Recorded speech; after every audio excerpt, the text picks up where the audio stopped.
Comment faire face à la difficulté à maintenir la cohérence, surtout lorsqu'on est fatigué et stressé? J'aimerais du coup en parler avec vous dans cette vidéo. La parentalité est un défi qui demande de la patience, de la créativité, de l'amour, mais aussi de la cohérence. Qu'est-ce que c'est la cohérence? C'est le fait d'être en accord avec soi-même, avec ses valeurs, ses principes, ses objectifs, ses attentes, ses émotions, ses besoins, etc.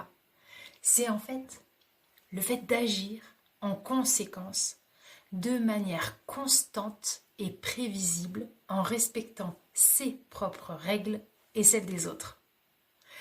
La cohérence est importante en parentalité. Pourquoi? Elle permet de créer un climat de confiance, de respect, de sécurité et d'estime de soi.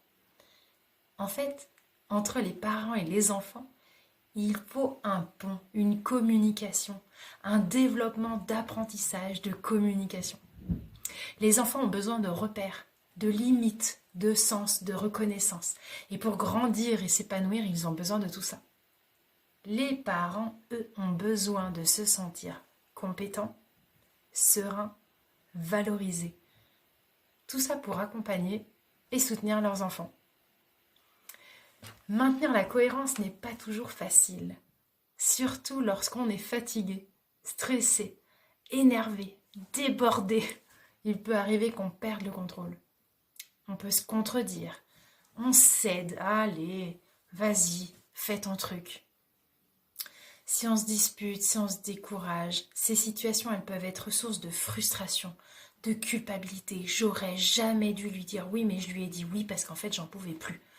Ça peut donner des conflits au sein du couple parental, mais je t'avais dit de dire non et t'as dit oui, et du coup on n'est pas d'accord entre nous deux, et du coup c'est super dur, ça fait des malaises pour les parents et pour les enfants. Comment est-ce qu'on fait face à la difficulté à maintenir la cohérence, surtout quand on est fatigué et stressé? Comment prendre soin de son bien-être physique et mental et ne pas laisser le stress et la fatigue affecter sa parentalité? Ce sont des questions auxquelles on va pouvoir tenter de répondre. Je vous propose des outils, des stratégies, des exemples pour vous aider à renforcer, évaluer et adapter, à maintenir votre cohérence dans la durée.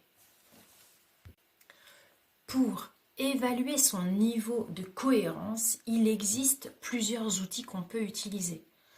Par exemple, on peut faire des listes, des choses qui sont très importantes. J'ai dit ça il y a un mois, est-ce qu'on y est toujours?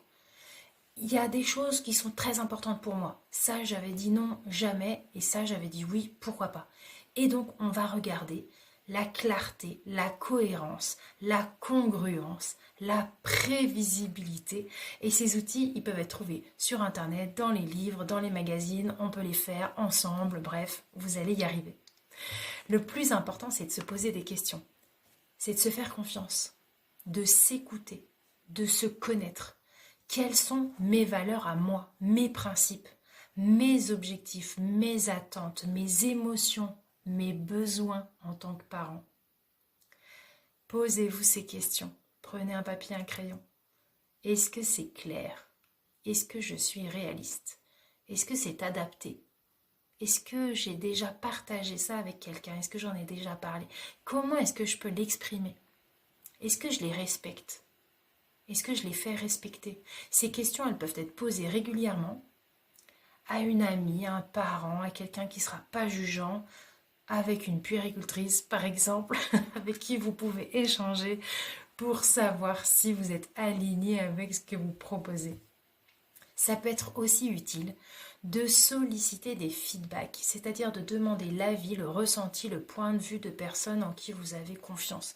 Ça peut être des retours positifs, négatif, accepter la constructivité, ça se dit. En fait, les personnes, il faut qu'elles puissent être honnêtes avec vous et ça doit vous permettre de prendre du recul, de vous remettre en question et de vous améliorer. Pour renforcer sa cohérence, il est essentiel de réguler son stress, j'en ai parlé dans plusieurs vidéos, réguler sa fatigue, ses émotions négatives, ses conflits. Tout ça, ça se traite individuellement pour pas que ça s'accumule. Ces facteurs, ils peuvent perturber notre capacité à être en accord avec nous-mêmes et avec les autres. Ils peuvent aussi nous pousser à adopter des comportements impulsifs, irréfléchis, incohérents, et ça va à l'encontre de nos valeurs, de nos principes, de nos objectifs. Il existe de nombreuses stratégies pour réguler ces facteurs. Ils peuvent être adaptés en fonction de vos besoins. On peut faire plusieurs techniques de relaxation. On peut apprendre à respirer correctement. La cohérence cardiaque en fait partie. La méditation, ça permet de se détendre, de se calmer, de se recentrer, de refaire descendre ce cortisol à zéro et de pouvoir être libre de décider ce qu'on veut mettre en place à la maison. On peut aussi exprimer ses émotions, ses besoins. J'ai besoin de. Je ressens ça. On peut exprimer ses difficultés à travers des mots, des gestes, des dessins, de la musique. Ça permet de se libérer, de se comprendre et de se faire comprendre. On peut aussi également résoudre ces conflits, qu'ils soient internes ou externes, à travers des méthodes de communication, de négociation, de médiation, etc. Ça va vous permettre de trouver des solutions, de respecter vos points de vue et de restaurer des liens. Réguler ces facteurs ne résout pas tout. Il faut aussi prendre soin de son bien-être physique et mental, qui est la base de la cohérence. Le bien-être physique et mental, c'est le résultat d'un équilibre entre nos besoins physiologiques, psychologiques et sociaux. Ça implique de se respecter, de se faire plaisir, de se valoriser. Et ça passe par des pratiques simples mais essentielles. Faire un petit peu de sport, marcher 10 000 pas par jour, dormir au moins 7 heures ou en fonction de vos besoins. Je dis 7 heures, mais il y en a qui ont besoin de dormir 5 heures, il y en a qui ont besoin de dormir 12 heures. L'alimentation, beaucoup de choses passent par l'alimentation. Prenez soin de ce que vous mettez dans votre assiette. Les loisirs, c'est pas forcément partir à Dubaï, mais ça peut être juste prendre soin de soi, prendre du temps à faire quelque chose qu'on aime bien, faire des activités, voilà. Et faire ses hobbies.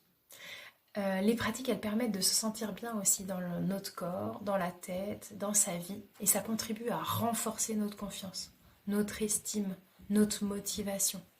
Enfin, pour renforcer sa cohérence, il faut aussi adopter des attitudes de bienveillance, d'écoute, de dialogue, de coopération, de négociation avec ses enfants, ses conjoints, ses proches.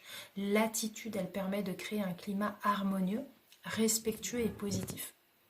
Ça favorise l'échange, la compréhension, le soutien entre les membres de la famille. Elle permet aussi de prendre en compte les besoins, les envies, les opinions de chacun, tout en respectant les règles, les limites, les valeurs de la famille. Ça facilite aussi l'adaptation aux situations, aux changements, aux imprévus qui peuvent survenir dans la famille.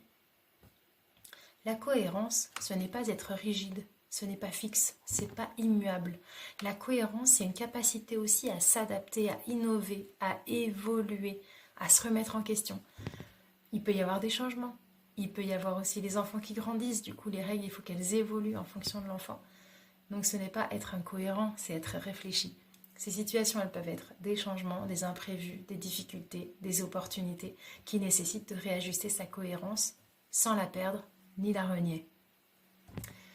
Pour adapter sa cohérence aux situations, il faut faire preuve de flexibilité, de créativité, d'ouverture, de curiosité, d'humour. Ces qualités, elles permettent de faire face aux situations avec souplesse, inventivité, tolérance, intérêt et légèreté. Ça permet aussi de saisir les occasions d'apprendre, de découvrir, de s'amuser, de se dépasser. Derrière chaque situation, on peut apprendre quelque chose. Il existe beaucoup de situations où il faut s'adapter.